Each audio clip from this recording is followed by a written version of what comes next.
stop sharing. And I'm going to share again.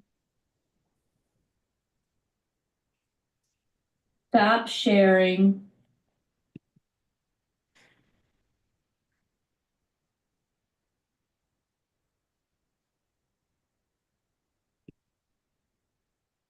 All right, I'm just going to let it go. It's okay. Oh, there we are. All right, now it's working.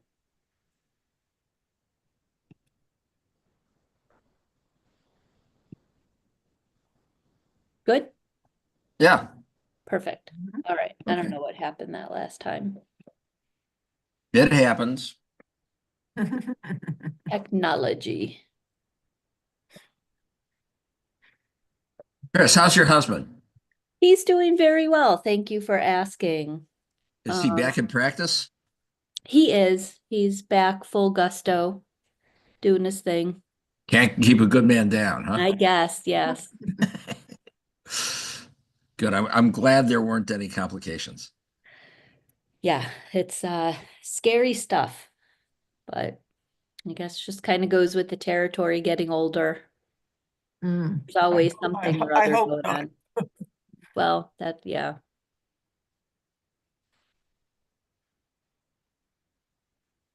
Although I'm always amazed when I meet people who are younger than me who are decrepit, and I think, oh my goodness.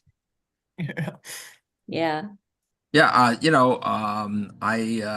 had a friend pass away recently, in December. Mm. Um, we were, almost, I think he was like 3 months older than me. And he was a real fitness nut. I mean, he was constantly working out and watching his diet and in great shape and all this. And I got this email that, he passed away and said, whoa, how did that happen?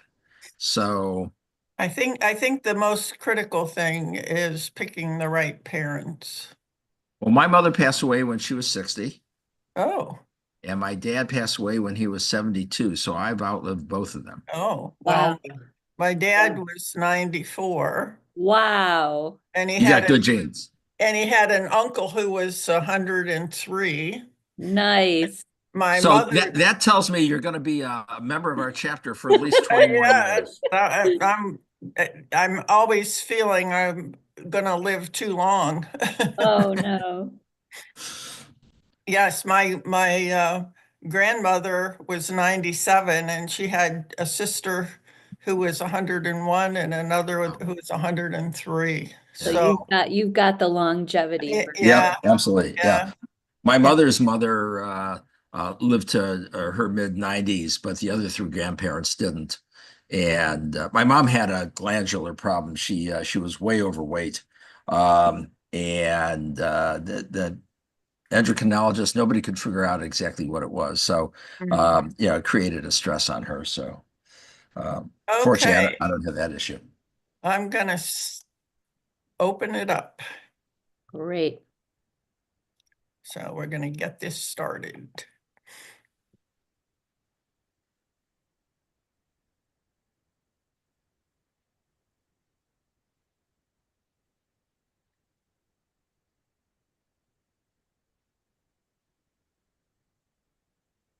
Good afternoon to those of us who are joining us. We're going to wait a few minutes to allow people to log on. We have a lot of people signed up today.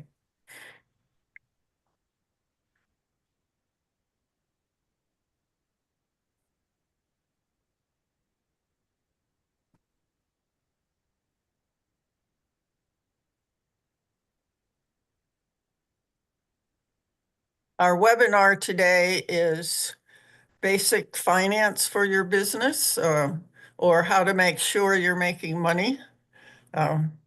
So I hope that you're ready to get out your pencil and pen and start working on your numbers. You all will get a copy of the slides and a link to the recording, and I'll put that in the chat.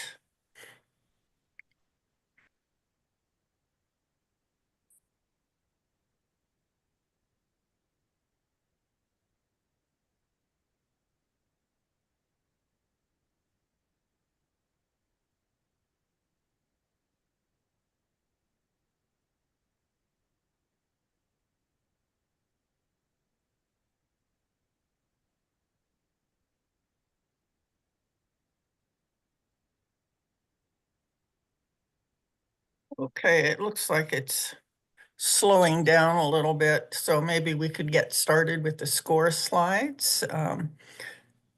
So welcome again to those of you who are attending our webinar today and have enjoy your lunch while you're watching it. We have two experts from our Cleveland chapter today that are going to give you wonderful information about how to get started on managing the finances in your business. So I'm going to turn it over to them, to Chris Anna Lazar and Richard Brooks, and perhaps they can tell you a little bit about themselves and a little bit about Cleveland. So Chris Anna or Richard. Thank you, Anita. Go ahead, Chris. Oh, I just very, very briefly have worked in all different industries from manufacturing to retail to education. And I ended up probably my longest stint was owning a printing company for 19 years and have been with SCORE about 4 years now. So loving being a mentor and love teaching about financials and how to really assess how well you are or not doing from a profitability standpoint in your business. Richard? Thanks, Chris. My name is Richard Brooks. I've been a SCORE volunteer for a little bit over 5 years. My background is hospitality. Worked in hotels, restaurants, and corporate housing for 40 years. And SCORE is just a natural extension of the work that I've done over my lifetime. In that work period, I've started over 20 businesses. So I am comfortable with the startup phase as well as the operations phase of business, and look forward to continue working with my clients. I'm going to go ahead and give you a little bit of information about SCORE for those of you that are not familiar with it. We are a nonprofit organization dedicated to helping small businesses start up, grow, and achieve your goals through mentoring and education. We've been doing this for more than 50 years. SCORE actually started as a local volunteer organization in Baltimore, Maryland, and today we are national with 240 chapters around the country. Our mission is to foster vibrant small business communities through mentoring and education. We aim to give every person the support they need to thrive as a small business owner. Our focus is small business. We do this in a couple different ways. Number one, mentoring, face-to-face, where we will meet with you, and remote, video, email, telephone mentoring. The majority of our mentoring is video. We do some face-to-face when it's appropriate. I've met with several clients face-to-face to make sure that what they're doing is what they need to do and to give them a comfort level. We also do a lot of workshops and seminars, business startup, business planning, marketing, finance, all kinds of ones. This is just one. This workshop today is just one of about 100 that the Cleveland chapter will put on in 2025. And district-wide, Ohio district, and regionally, there are hundreds more. So we do this to cover as many business topics as possible. We will also do a board of advisors. We don't do a board of directors, but we will do a board of advisors for you. Because our work is supported by the U.S. Small Business Administration and a few generous sponsors, and thanks to our 10,000 volunteers around the country, we're able to do everything that we do for you, whether it's one-on-one mentoring or these webinars, anything else, at no charge to you. So it's really to your advantage to take advantage of what SCORE can do for you. And At the end of this program, we're going to talk just very briefly about how you can sign up to get a SCORE mentor if you don't already have one. And for those of you who haven't seen our website, our chapter website is www.score.org/Cleveland. And this is what you'll see there. This is what our chapter website looks like. You'll notice that we were 2022 National Chapter of the Year. We were also 2024 Ohio District Chapter of the Year. And that's just Cleveland. There are excellent chapters all over SCORE, all the way from Seattle, which was the 2025 National Chapter of the Year, all the way down to Miami and everywhere in between. Okay, at this point, I'm going to turn it over to Chris, who's going to give you an introduction on how to make more money in your business. Great. Thank you, Richard. So we're going to get started really just hitting some basic vocabulary just to make sure we're all on the same page. We're going to then talk about how you can calculate profitability in your business. And once you know your profitability, you can use that information to calculate what's called break-even analysis. We're then going to continue with talking about the different types of accounting that are out there. We're going to look at some basic financial statements that have been simplified to give you the general overview and gist of what kind of information you can glean out of them and how that can be useful to managing your business. And we're going to talk about the variety of financial service providers that are out there. So just getting started and getting used to some basic vocabulary, you have money coming into your business and you have money going out of your business. And tracking all the money coming in and all the money coming out is how we're going to start to do other calculations with those numbers. So any money that's coming into your business in a business world, we're going to generally refer to that as revenue. And any money going out of your business is what we're going to call expenses. And if we subtract all of the expenses from all of the revenue, what's left over is your profit. Now, this profit may be positive, you're making money, or that profit could actually be negative, and in that case, you would be losing money. So sales is the same thing as revenue, and your costs are your expenses, anything that costs money when money is going out of the business. So there's a little asterisk. There are other ways that money can come into your business, like income from your bank account that might have interest that comes in. But for the most part, your money coming into your business is going to be in the form of sales. So money going into your business, money coming out of your business are the things that we are really going to focus on to get started. So the money going out of your business, the expenses, are in two different categories. One category is called a fixed expense, and the other is called a variable expense. So the fixed expenses stay the same every month, regardless of your sales, or it could stay the same every year. So these are things like your insurance or your rent. It's not going up, it's not going down. If you sell 1,000 widgets, the expense is the same. If you sell none, the expense is the same. The other type of expense is a variable expense, and this expense is directly related to the amount that you're selling, either of a service or a product or whatever it is. As you sell more, this expense generally increases, and as you sell less, the expense decreases.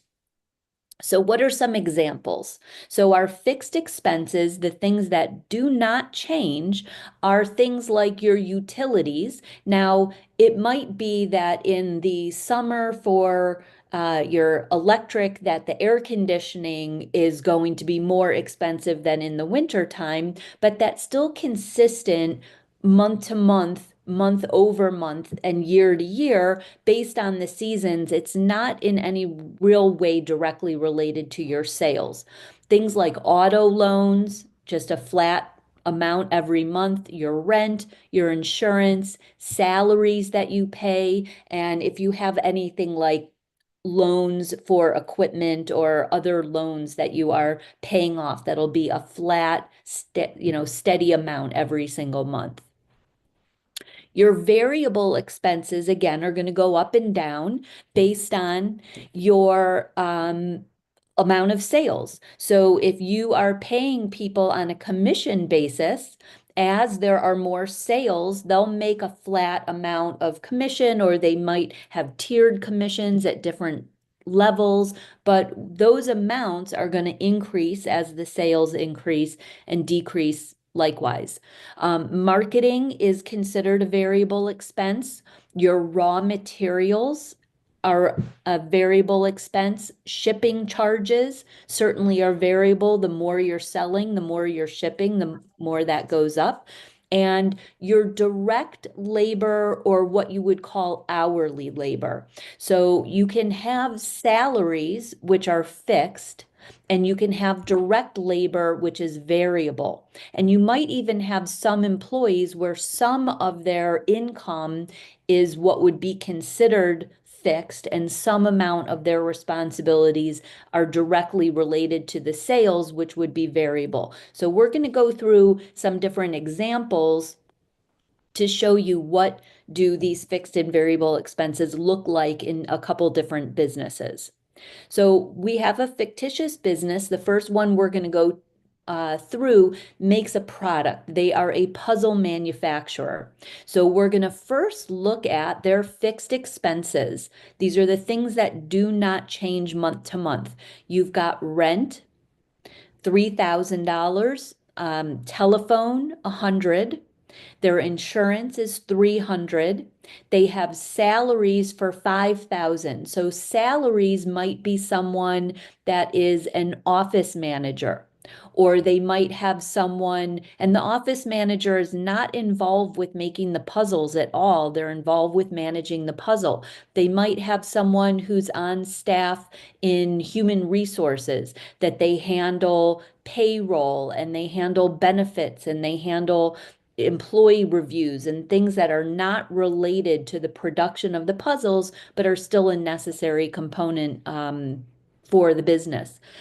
Internet service is 120, and utilities are 550. So every single month, whether they sell one puzzle or 10,000 puzzles, they are going to need $9,070 to pay their fixed expenses every month.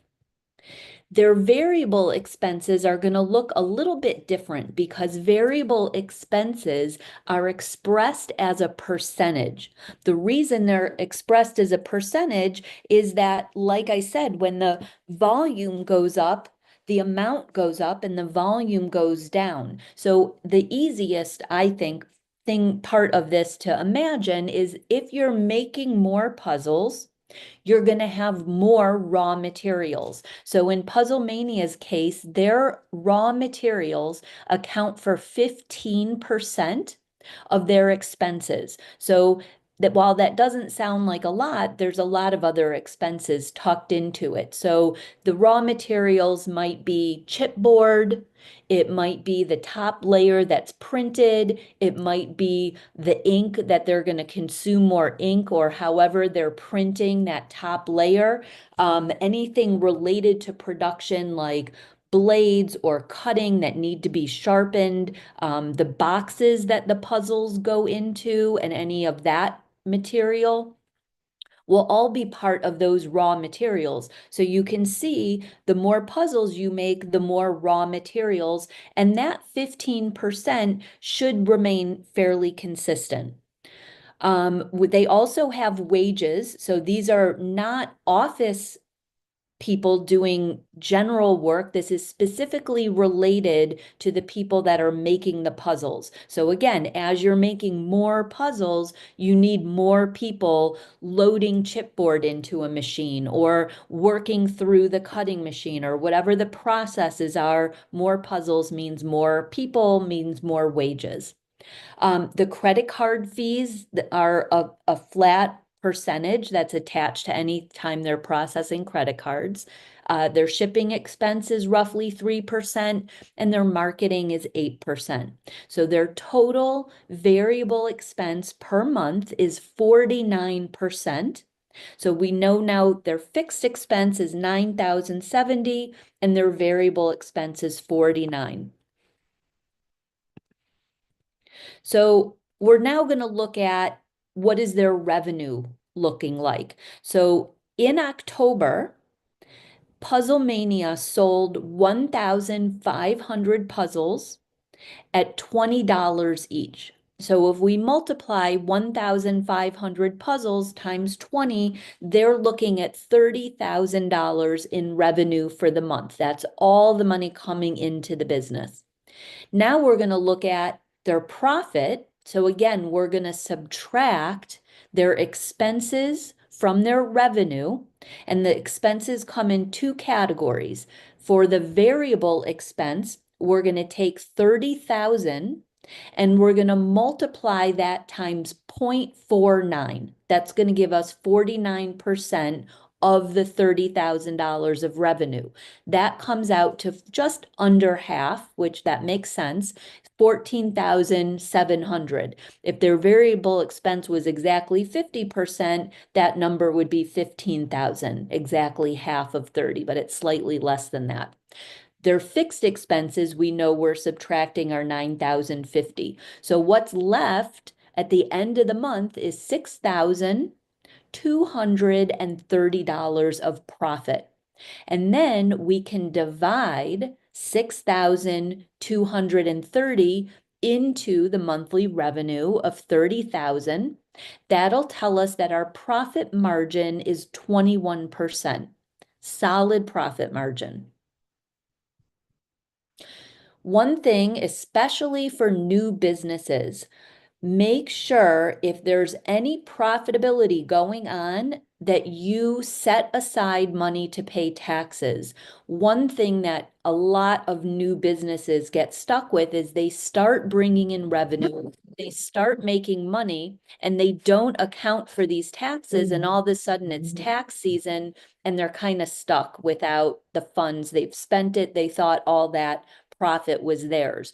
After the first year, you will then be required to pay quarterly estimated taxes based on the prior year's profitability. But that's why this is so sticky. In that first year, there is no prior year. So you're going to be responsible for that. And like I said, once you get in the groove year after year, you'll pay those estimates quarterly based on the prior year. But when you're getting started, it hits a lot of people and they're not prepared. So think about your taxes. Okay, moving forward, we're going to talk now. You've figured out what your profitability is, and now there's something called a break-even point. And this is the sales level at which your total revenue equals your total expenses. So basically, you're not making money and you're not losing money. It's exactly what it sounds like. You are breaking even. So the way to calculate this is to take your fixed costs, those are the things that don't change month to month, and you're going to divide that by something that's called a contribution margin. Your contribution margin is the unit price. So in the example we just used, that's $20 per puzzle, and you minus the variable cost per unit. So in this case, it was 49%, so we would multiply $20 times 0.49 and subtract that from the price. That's going to tell us how many units we need to sell. So in the case of Puzzle Mania, We know our fixed expenses. We already had calculated that out. It was $9,070. And we know our variable rate is 49%. So we want to take our fixed costs and divide by our contribution margin. So again, to calculate this, we have $20 is the cost of the puzzle. We multiply that by 0.49, which comes to $9.80. And if we subtract $9.80 from $20, that gives us a contribution margin of $10.20 per puzzle. Now we're going to divide that top number, our fixed costs, $9,070. We're going to divide that by $10.20.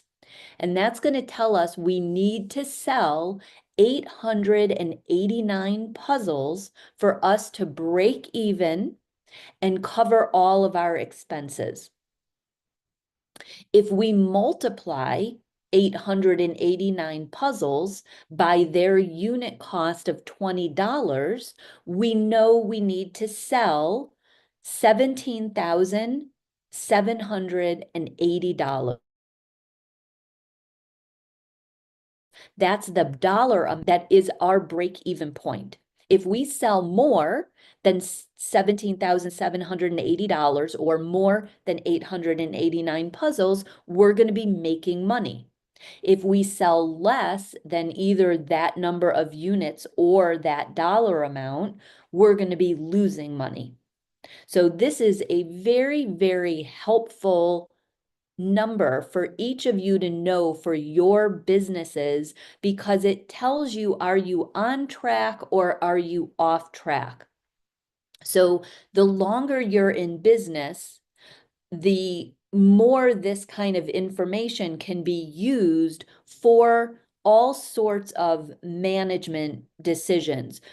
Do you have slow periods where you're running consistently in the red or in losses, where it might be time to say employees should take vacations, or you're going to do some other kind of work to fill in because you're consistently seeing that you're under your break-even point at certain points of the year?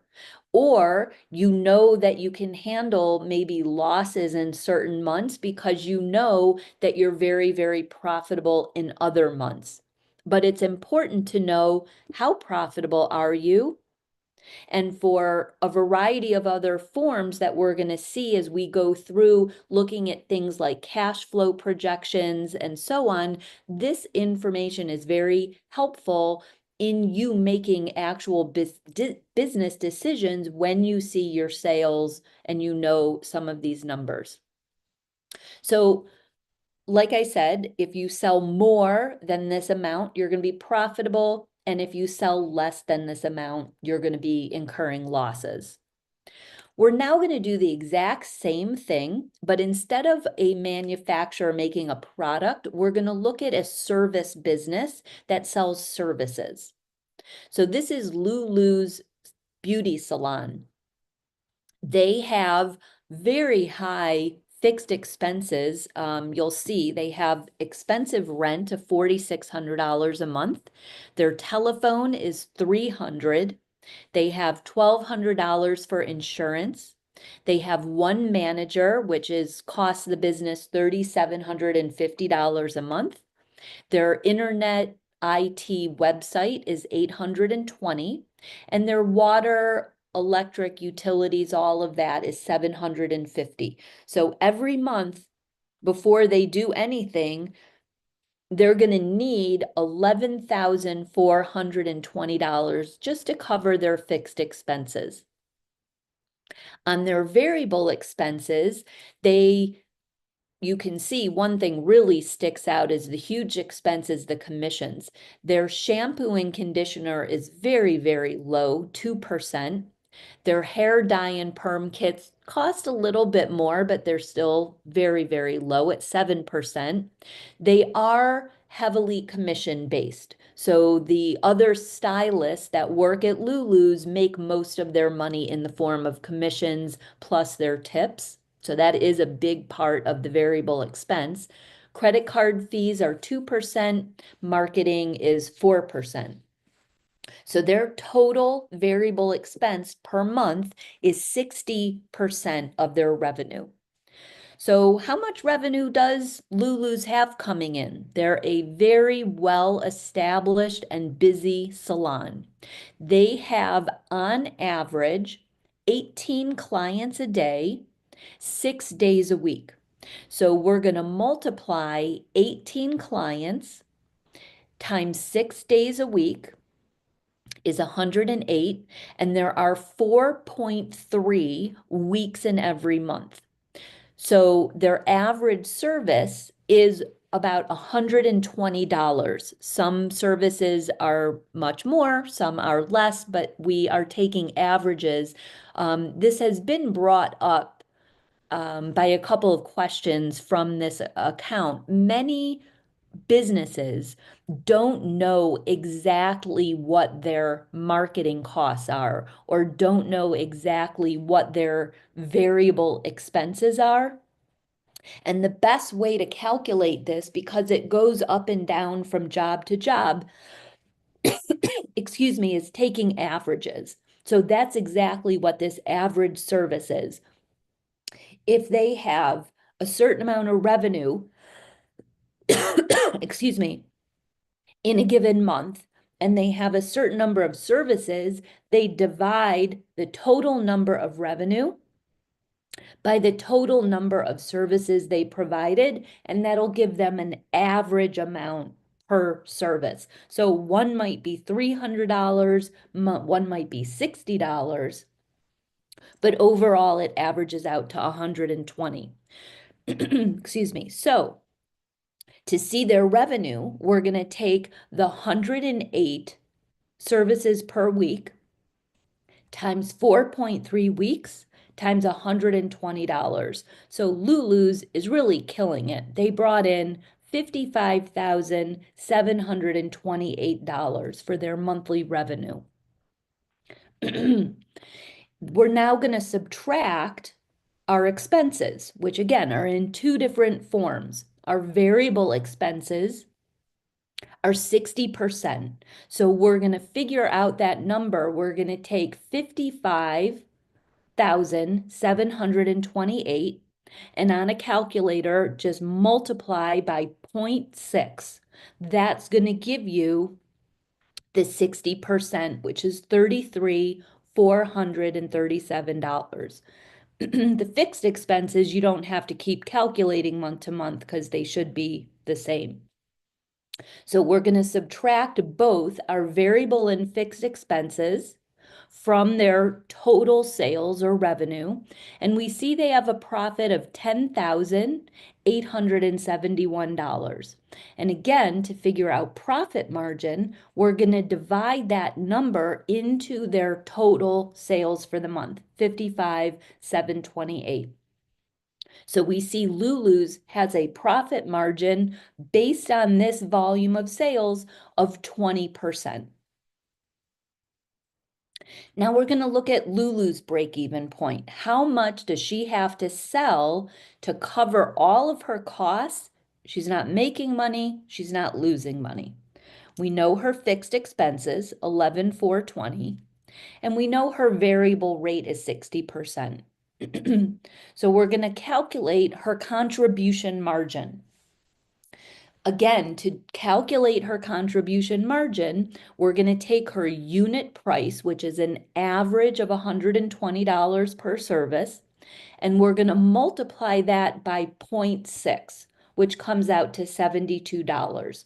So if we subtract $72 from the service of 120, that tells us the contribution margin is $48. So now you're going to go back to your calculator and you're going to take 11,420 divided by 48. That's going to tell us that she needs 238 clients to break even. If we multiply 238 clients by her average service of $120, we see 28,000 560 is what she needs to sell to cover all of her costs. That's her break-even point. If she sells more, she's going to be profitable. If she sells less, she's going to be losing money. And again, that in and of itself is not a problem. Many businesses have months where they have known historically they're going to be very profitable and months where they might be losing money. And it's all manageable. It's not a good or a bad thing. It's just important to know when are those months and how do you handle them. Okay, we're going to look at one more example, which has some other different kind of things going on. So this is Walter's window washing business. He's got not a lot of fixed expenses. He works out of his home, so he doesn't even have any rent to pay. His truck lease is $600 a month. He's got insurance of $150.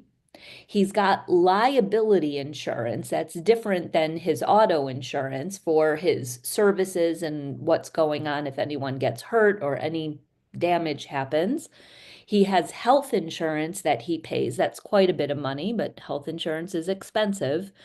His cell phone is $100 a month, and his website and internet is $100 a month. So his total fixed expenses are $2,600 a month. For his variable expenses, again, the things that change as his volume changes, gas is very expensive for him. It's 10%. So again, as he does more jobs, he drives around more and he has a higher amount that he pays for gas. His cleaner is pretty inexpensive, 4%. Rags and towels, 3%. Credit card fees, 3%. And marketing is pretty low. He's mostly word of mouth, 4%. So his total variable expenses per month are 24%. Walter can service 2 clients a day, and he really is only able to work on average about 4 days a week. And this is because in Cleveland, our weather is very unpredictable. We have a lot of rain, a lot of times where he's just not able to clean. So he is able to get in 2 clients a day times 4 days a week. And times 4.3 weeks in the month is all that he can do. So he's not working all the time. His average service is $300.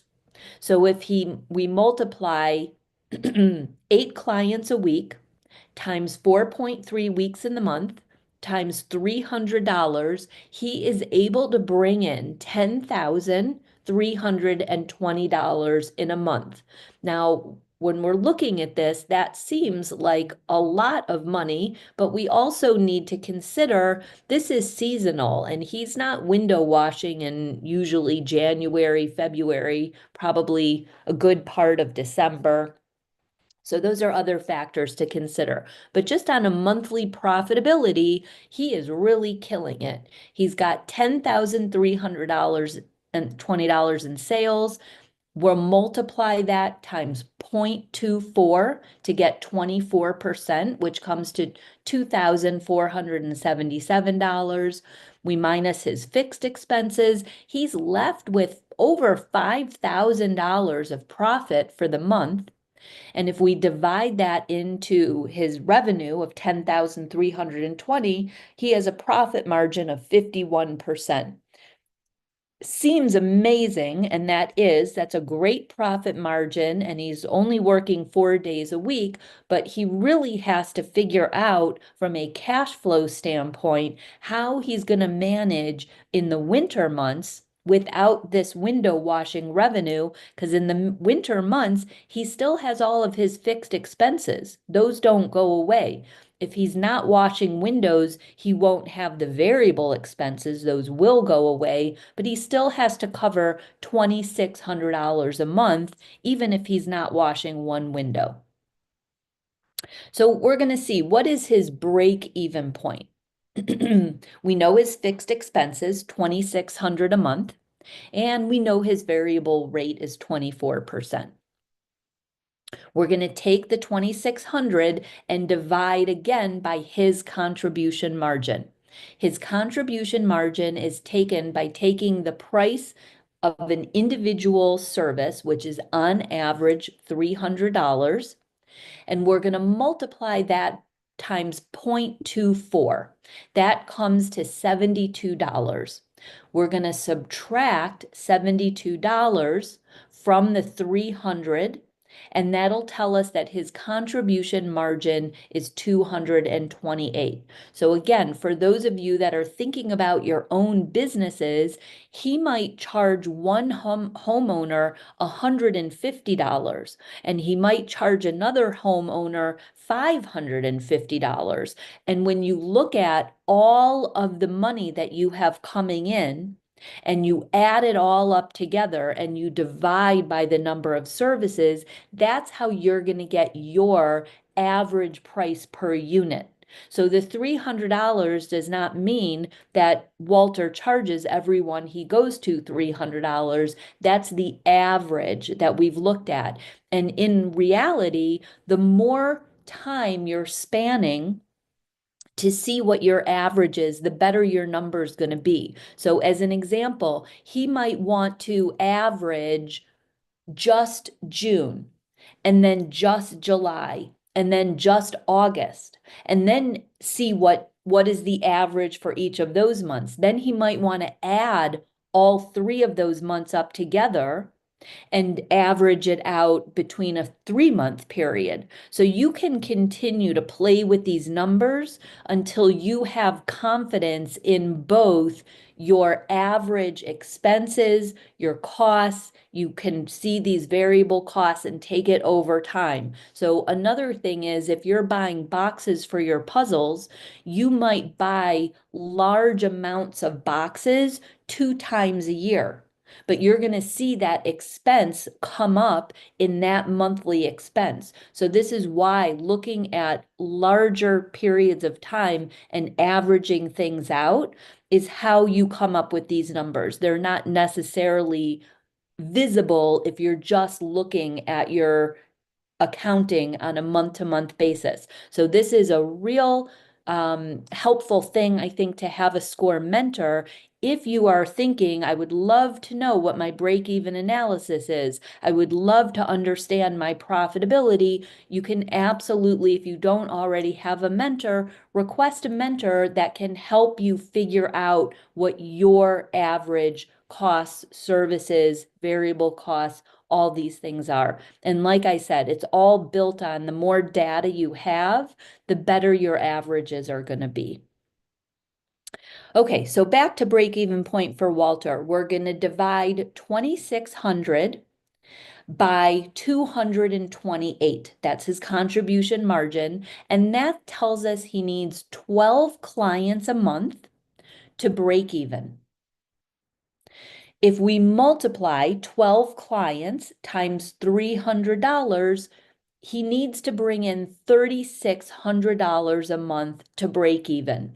Now, we know because this is a seasonal job, this is just breaking even for the months where he's able to work, but it does not account for the time when he can't work. So that's, again, we can go through different calculations that are similar, all based on the same information, and see how are we going to cover his $2,600 through those cold winter months when he doesn't have window washing revenue.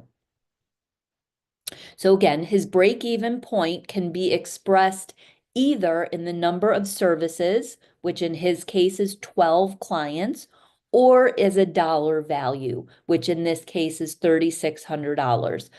If he does more than 12 clients, more than $3,600, he's making a profit. And if he sells less than this, he's going to be losing money.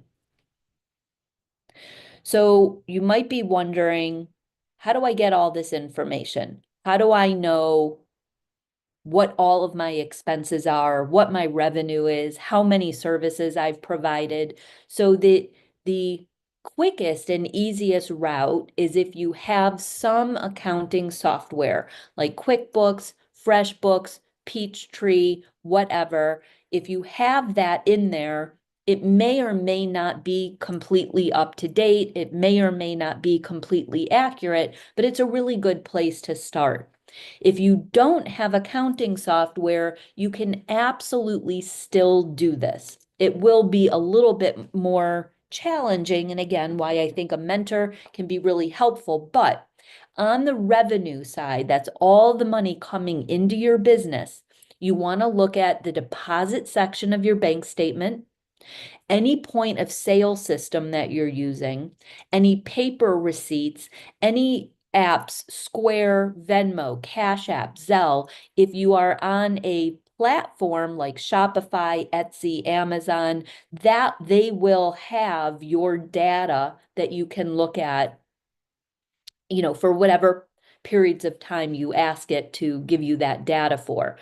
On the expense side, you're going to look at the debit section of your bank statement. You're going to see what checks have you written, any paper invoices, vendor account histories, credit card bills, employee payroll, and any 1099 contractors you might have. If you have not kept track of all of these types of expenses, it usually is not a problem to call any of your vendors and ask them for a summary of your account. So as an example, we're just still in tax preparing season for 2024. You can call any of your vendors and say, can you email me a list of all of my purchases for 2024? So again, I can't say 100% that they're all going to be able to do this quickly and easily, but for the most part, most vendors, if they are, a sizable business, they have their accounting software. It literally should take them 60 seconds or less to run a report of your account and send that over to you. So all of this information is collectible, or you can gather it. If you have this paperwork, you can get it organized to a point where you can calculate this data. Oop. Okay, I think that's the end of my part of it. So I'm going to turn this over. Richard is going to start telling you about accounting. Thanks, Chris. There are basically two types of accounting that you should be aware of: financial accounting and managerial accounting. Financial accounting records past transactions. What did you do this past month, this past week, this past quarter, this past year? There are strict formats and conventions, meaning that in order to do it properly, your accounting should conform to the chart of accounts for your particular business and generally accepted accounting principles, often called GAAP, GAAP. And that's one of the reasons why, if you're not completely familiar with accounting, you probably want to have a bookkeeper or an accountant work with you. Now, recording past transactions, just, you take that out of your point of sale system, your cash, your credit cards, whatever it happens to be, and you make sure that each one of those revenue channels is recorded properly. And then financial accounting should go through a periodic audit, normally once a year, maybe more often than that if there's any question about, are you recording things properly? And it's usually done by an accountant, a bookkeeper, or another professional provider if you're not fully comfortable with accounting. One of the things to keep in mind, and I briefly mentioned it, was the uniform chart of accounts for your industry. This is really important because you want to be able to conform to industry standards, not only generally accepted accounting principles, but the industry standards for your business. So, for example, a restaurant's uniform chart of accounts would be very, very different than, let's say, a beauty salons.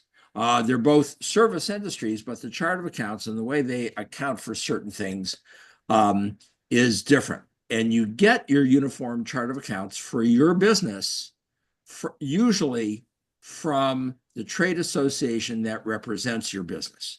So, for example, in the hospitality industry, it's the National Restaurant Association and the American Hotel and Lodging Association.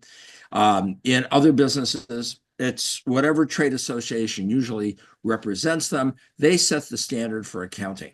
And if you're not a member of your state or national trade association, it's definitely worthwhile joining, not because of the just to get the chart of accounts, but because of all the education and other support facilities that they have available to you.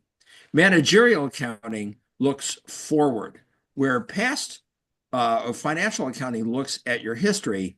Managerial accounting is the process by which you have the tools to actually forecast what you are going to do in the future. It's simpler to do, but consistent with financial data. It should be realistic and done by you, the owner, with support from your accountant or other provider. And really what you're going to do is you're going to look at past history and you're going to say, January 2024 was a slow month of mine. So for January 2025, I know it's going to be a slow month. However, February is going to be just gangbusters because of Valentine's Day. So I saw that in my February 2024 numbers, and I'm going to use that to forecast a strong February of 2025. And that's how you do it. And if you go back and briefly think about, for example, airline systems, where the price to go from Cleveland to Chicago on a Tuesday might be $600 round trip. But on a weekend, it could be $1,000 round trip. Well, why? Because there's more demand on the weekends to fly from Cleveland to Chicago. The airline systems recognize that because they have history, financial history, showing the demand for weekend travel, Cleveland to Chicago round trip, and they charge a higher price. Okay, so that's an example of how that actually works and how you can use your history to forecast through managerial accounting what your future trend should be. You should also include things like weather. Did we have a blizzard one week? Was it sunny? Was it raining? All the things that could impact your business beyond just keeping your door open. And you should be aware of all that, and that will help you with forecast as well. Are there any conventions in town? Anything special going on that will impact your business? That's all to be tracked and will all help you in managerial accounting. Next, Chris. Okay, what does each type of accounting do for you? Financial accounting produces information primarily for others.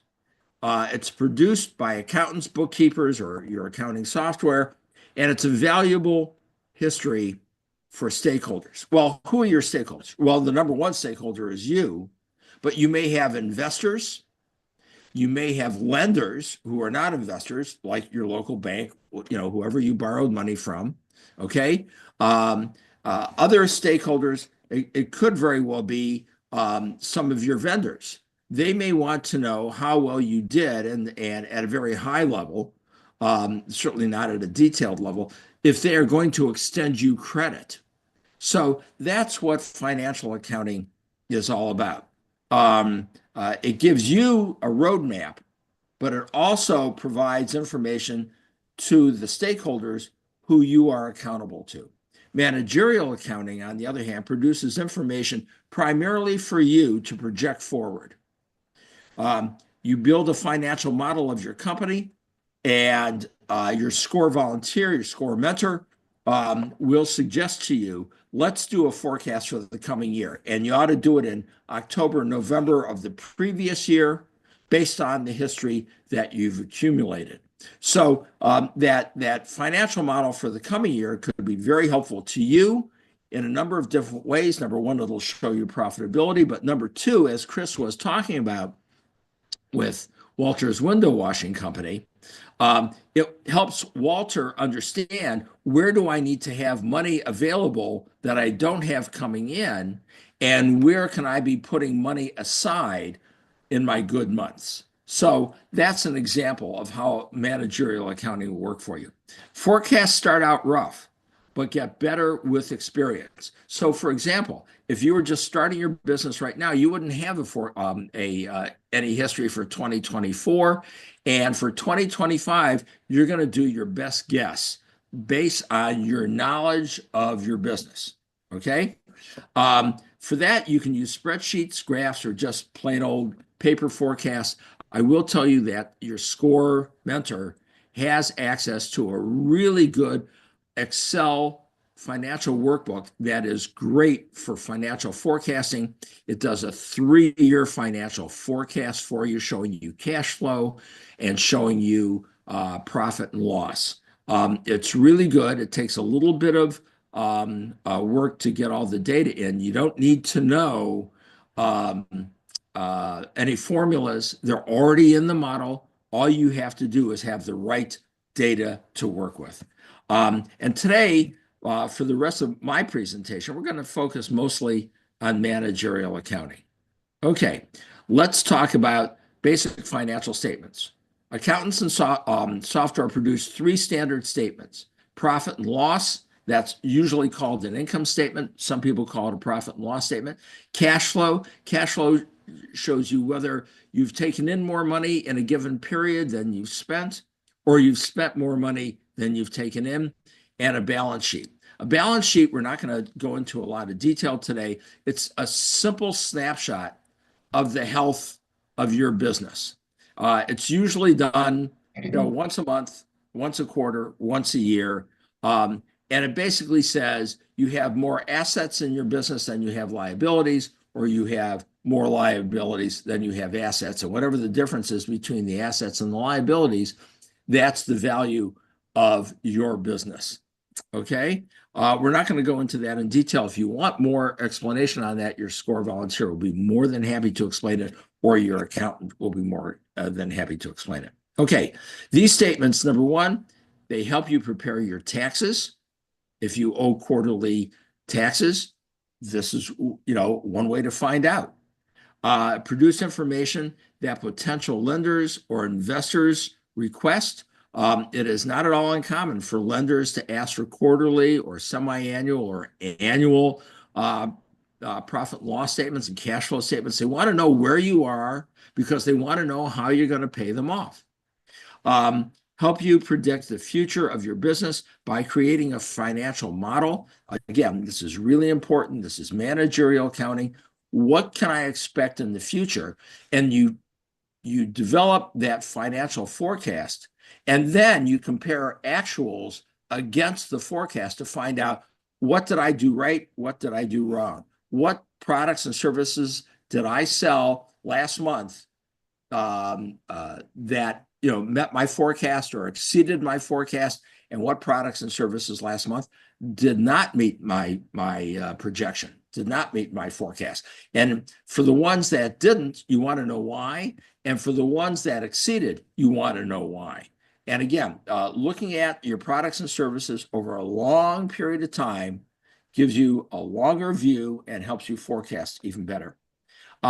It helps you predict the future for your business by creating the financial model, as I just talked about, and it allows you to gauge the health of your business. A lot of businesses, this is really important to understand, and I'm not going to spend a lot of time on it, but a lot of businesses do not make profit in the first 1, 2, 3, 4, 6 months. In the restaurants that I've opened and the hotels that I've opened, they very seldom made a profit in their first year. So you had to have enough operating cash to carry those businesses through the period that you believe you are not going to be making a profit.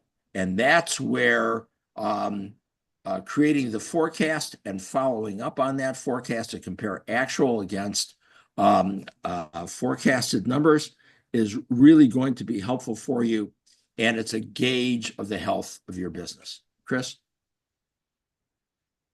Okay. The profit and loss statement uses data on revenue and cost to determine current profitability.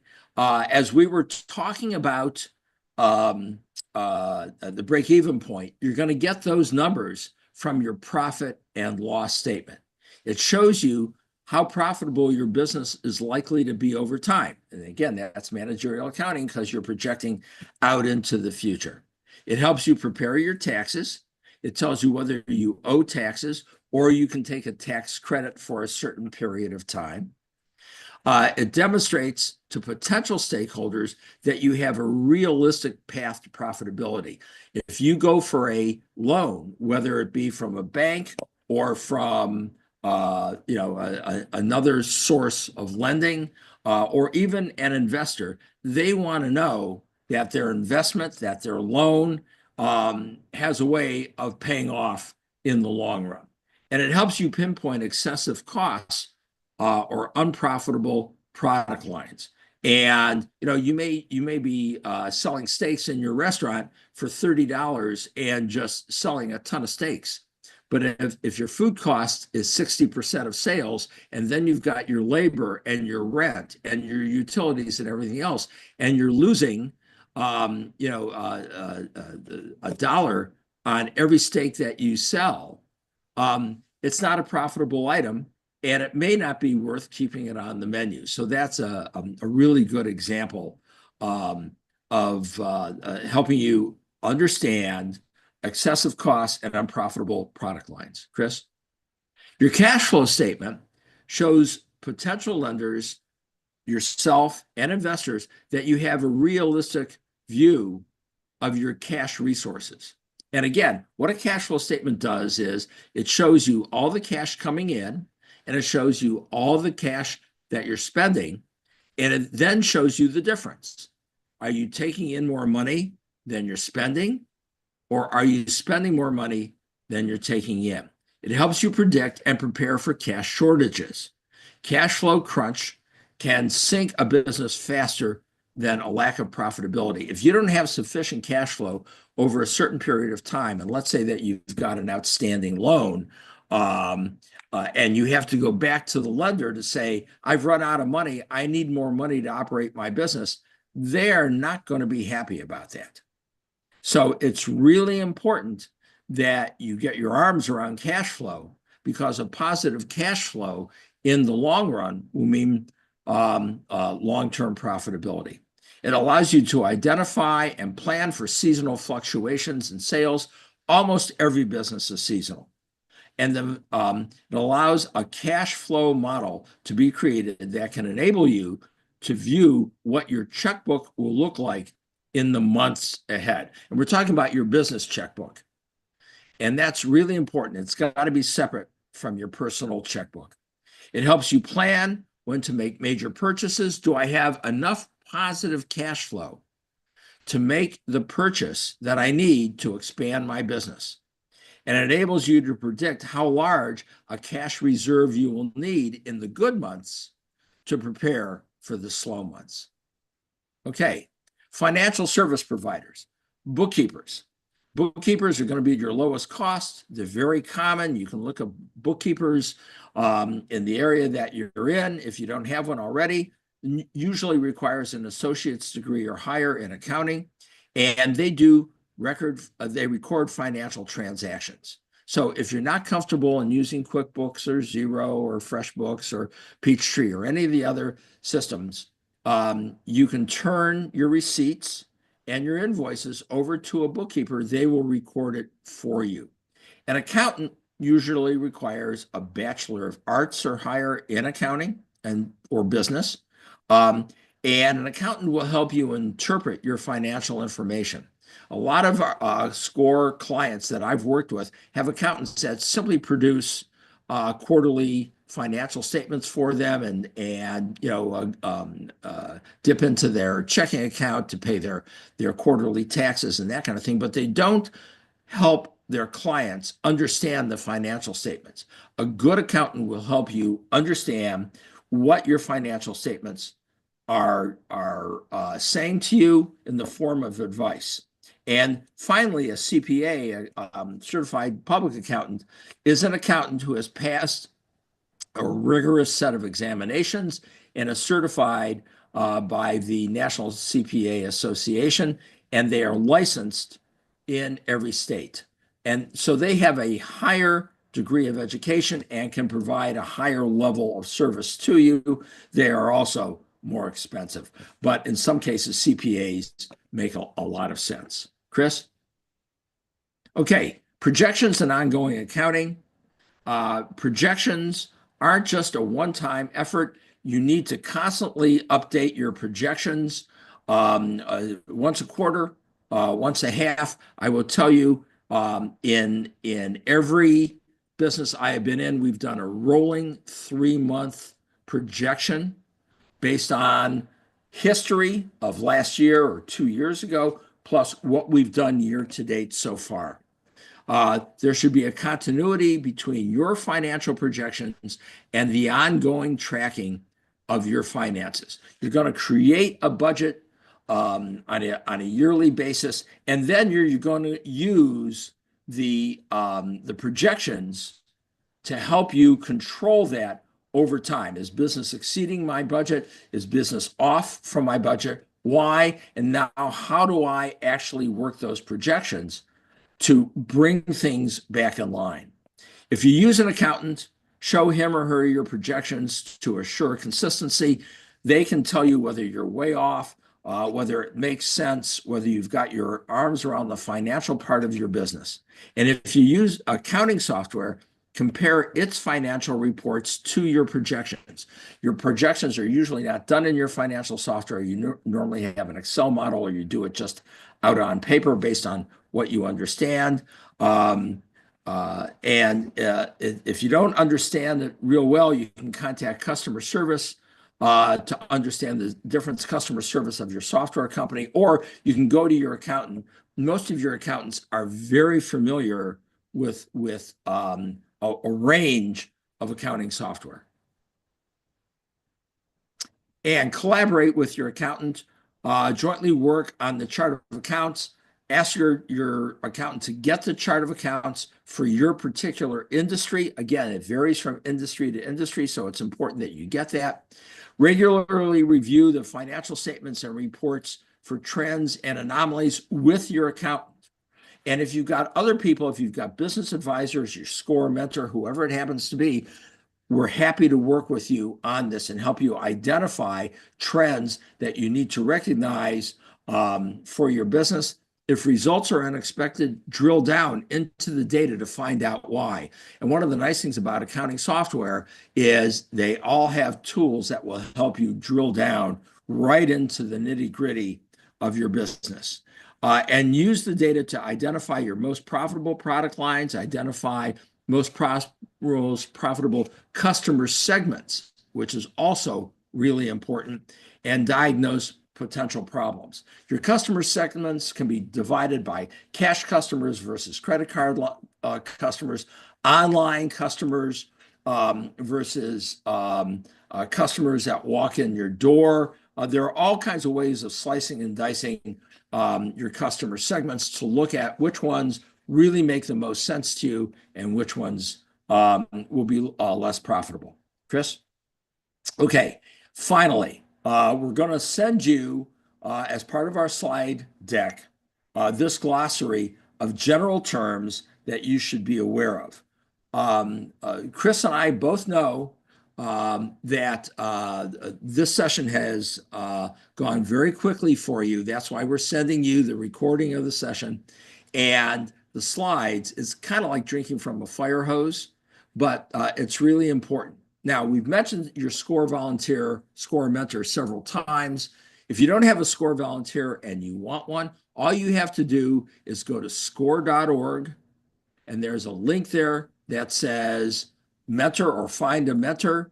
Just click on it, fill in the information, and one of the things that you'll fill in is your zip code and the website will take that information in, send it to the appropriate SCORE chapter.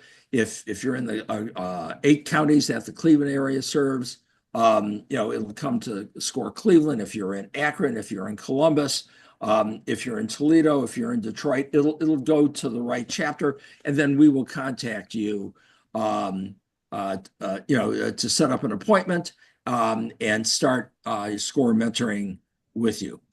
Last thing I want to discuss is we have a follow-up session this coming Tuesday.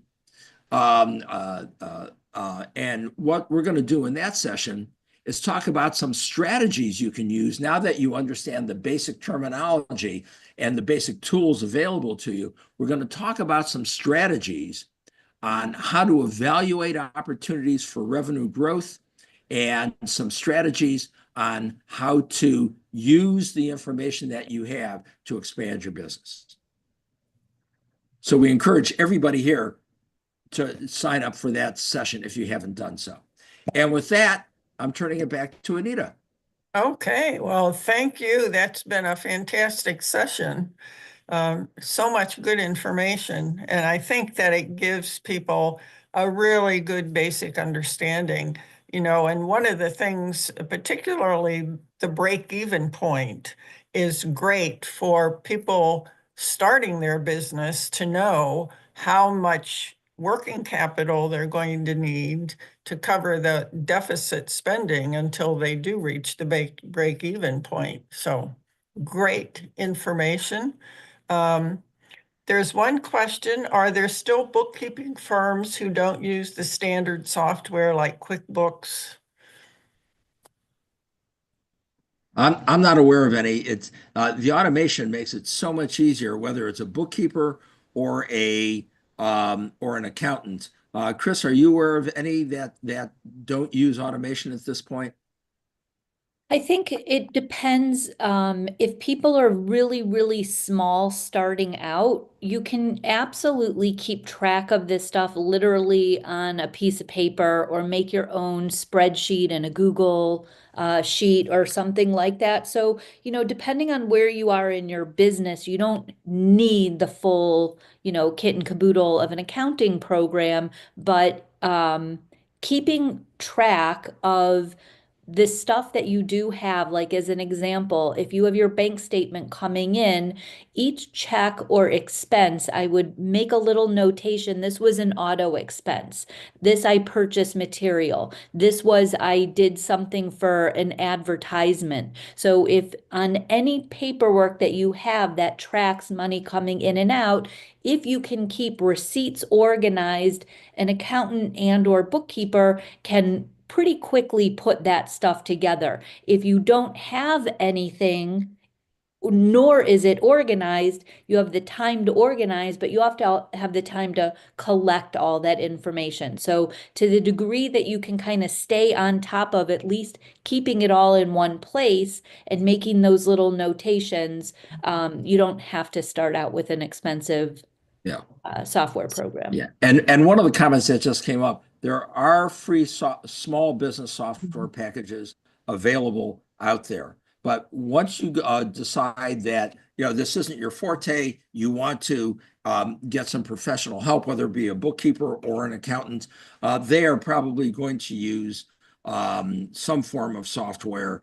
And it's really important that you keep all your receipts and all your invoices, because if there's any question on something, whether it be from your accountant or Uncle Sam or the state of Ohio comes knocking on your door, those receipts and those invoices are going to be your proof. Just like for your personal income taxes, your business, there's no difference with your business. You need to keep those, and your accountant or your bookkeeper can advise you on how long you need to keep those documents, because the government may not come back tomorrow once you file your taxes. They may come back 2 years from now. So you need to have that as well. One of the comments had suggested that Wave has a free version. And while this is true, my experience, it's not to say that you should or shouldn't use it. When you're setting up your chart of accounts, it's nice to have a bookkeeper or someone that can help. And they have many options, like 5 or more for different telephone expenses. They're missing some really important expenses that you can customize if you know enough how to customize. Yeah. But the free version, they really are going to try and get you into that paid. And the paid version is where you really get to run some reports to get the really meaty information. So there's logging all the information, and then there's reports that can be incredibly valuable for making, business decisions. So, but that it is a place to start, but might want to, like I said, a score mentor or some professional guidance, because it's not easy and intuitive in my experience. Right.